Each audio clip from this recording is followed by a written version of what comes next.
co-founder and CEO of EverSmart City. EverSmart City is a mixed-use IRL smart community built with shipping containers to provide affordable housing powered by renewable energy. It has sustainable agriculture and is integrated with blockchain technology. The pilot city will be built in Phoenix, Arizona, breaking ground in 2023.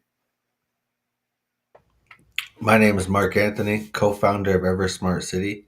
If this is your first time seeing one of our videos, be sure to hit the like button, as well as subscribe. We have a bunch of videos that we're releasing in the future, as well as a lot of videos that we have in the past. So be sure to hit the notification bell so you can get notified every time we go live.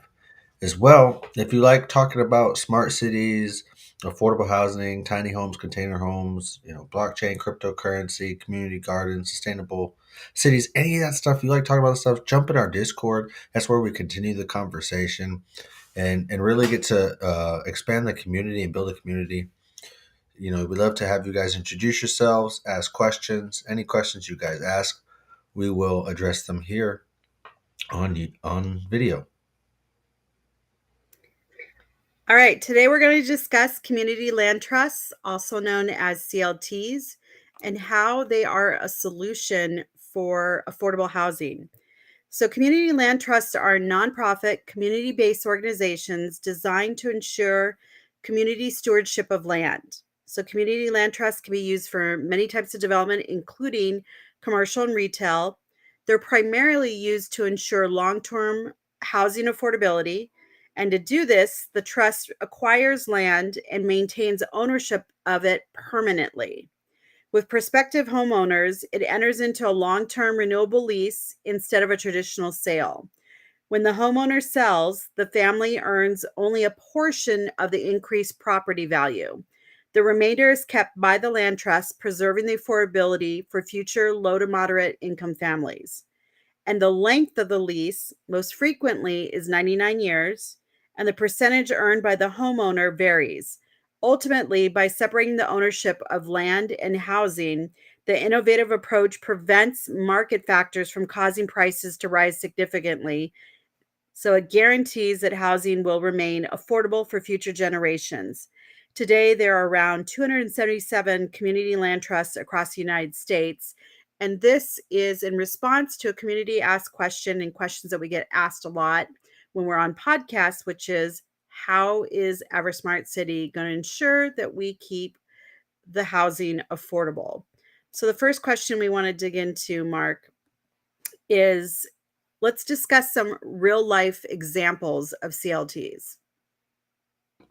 Absolutely. And as you mentioned, there's over 277 community land trusts just across the United States. It's even more popular in UK, Wales, Australia.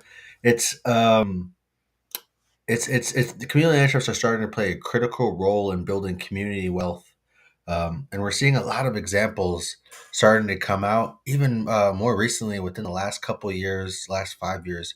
Um, Here in Arizona, we have two community land trusts. One's called Pima County Community Land Trust, which is down in Tucson, Arizona. And what they do is they work with federal, state, and municipal funders. And what Pima County Community Land Trust acts as is a development department that acquires both existing homes needing rehab services as well as vacant residential lots for future development. And then they create these homes for either rental or resale to families between the 50 to 80% AMI. And then to date, in addition, the original 89 homes the Pima County Community Land Trust has added a rental fourplex, 5 single-family rental homes, and then 6 family home ownership units to their portfolio. So that's one of the community land trusts and some of the things that we're doing here in Arizona. Another example of a community land trust is the Arizona Community Land Trust. And this community land trust is more focused on providing long-term access to land for affordable housing, as well as community gardens and agriculture and other community initiatives, while facing really a deeper community connection. And their main goal is the community gardens, teaching people uh, how to one live off the land. These programs that serve lower income residents by meeting the basic life needs that typically people are starting to lose. So growing their own food, cultivating their own food, they're teaching and learning that, as well as preserving land for future generations to come, and helping stay affordable. The third project is Houston Community Land Trust. They're popular, and they have specialized in a home ownership program that helps low income families, and even other families of other needs, from first responders, single parent household families, as well as families with disabilities or elderly care. Help them create opportunities by providing down payment assistance as one of their programs to help people create the affordable housing option. Those are three of the 277 different community land trusts that we have just in the US. Yeah. So, in addition to the development of the affordable housing, CLTs also focus on, like many CLTs are also involved in a range of community focused initiatives, including home ownership, education programs, commercial development projects, community greening efforts. So, Mark, why don't you tell them what else in the form of funding do CLTs provide? So them being that they're a nonprofit, it opens up a lot of opportunities for grants. So they have a few different programs, like I mentioned, Houston's working with, where they have a down payment assistant program.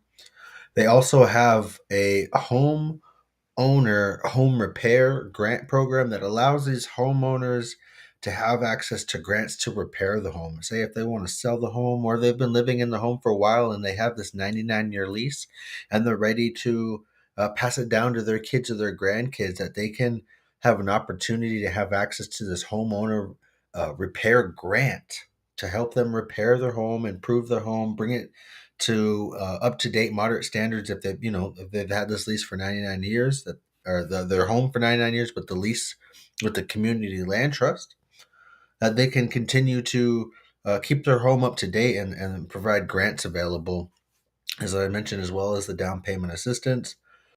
And yeah, those are some of the projects that are going on, as well as the education that Sophia mentioned. There's a lot of projects that are using community land trust to build community gardens, like community grow ups, a way for people to keep the land preserved, or be a steward of the land for future generations, to help bring back people to the way of living off the land and living with the land, and eating off the land, and less so much produce and supermarket stuff, and really getting back to a more affordable way where they could just live off their land, and some of their basic needs were met, and really just getting the education, and using this as an opportunity to educate people, and help people learn these skill sets. All right. So, how are these CLTs governed? So it's actually really interesting that they are nonprofits, because most commonly, at least one third of a land trust's board is composed of community residents, people that live in the community, as well as community advisors, or the staff of the trust, as well as the outside public.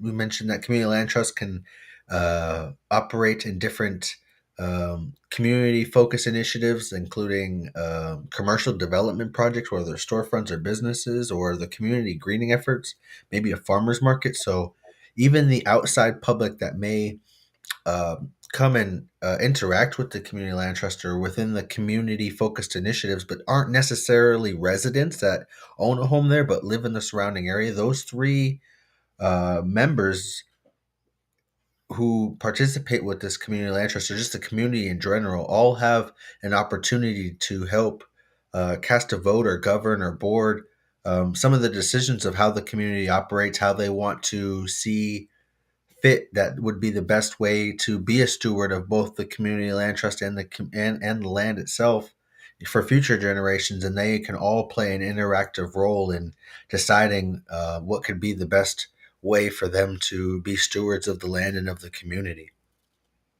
Yeah, that's a really good key reason to have the residents compose of that governing board, because it does allow for possibility of direct grassroots participation in decision making and community control of local assets.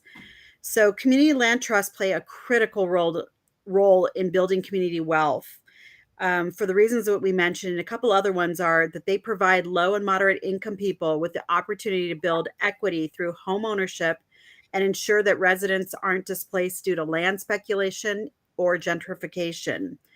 Another reason is that land trusts, CLT's housing also protects owners from downturns because people are not overextended. And as a result, foreclosure rates for CLTs have been much lower, like at a 90% less than conventional home mortgage rates.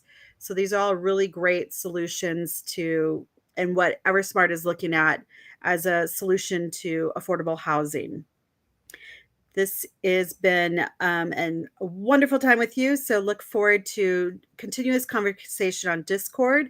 We have dropped the first NFT, our Founders Key NFT. It's the first ever NFT backed by a smart city. You can get it here on this link. Thank you for joining us, and we look forward to the next episode. This is EverSmart City, where technology enhances the human experience.